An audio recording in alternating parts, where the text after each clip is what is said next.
आज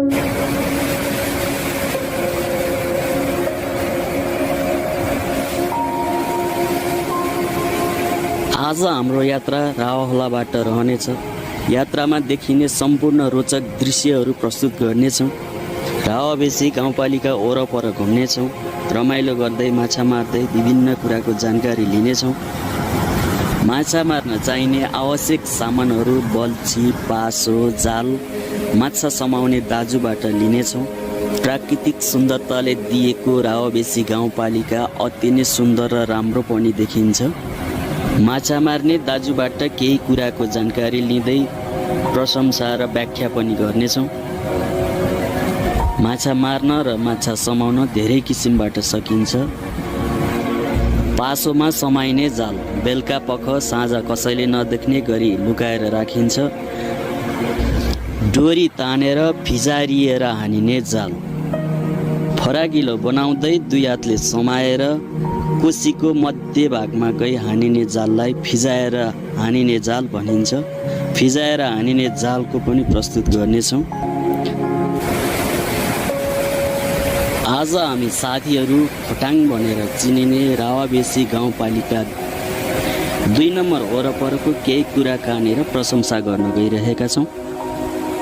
अति नै सुन्दर देखिने रावाखोला माछाको भण्डार भनेर पनि चिनिन्छ। पातालो बस्ती घना जङ्गल भए तापनि मानिसहरूको बढ्दो चापसँगै प्राकृतिक जलस्रोतको खानी नै देखिन्छ। साथीहरू आजको विषयवस्तुतर्फ जाउँ।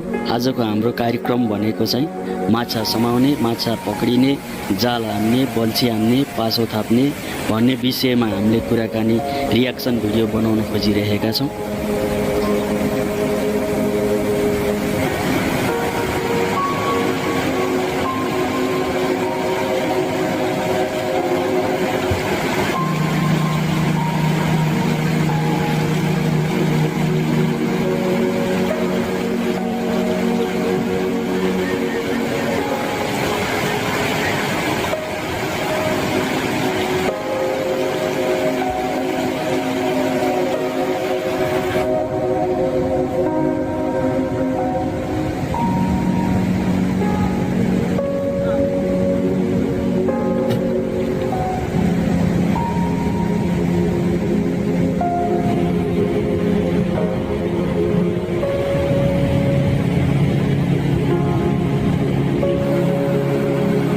दुई हातले समाती फिजार्दै हानिने जाललाई डोरी तानिने जाल भनिन्छ अथवा छोप्पा जाल पनि भनिन्छ र यसबाट धेरै फाइदाहरू लिन सकिन्छ।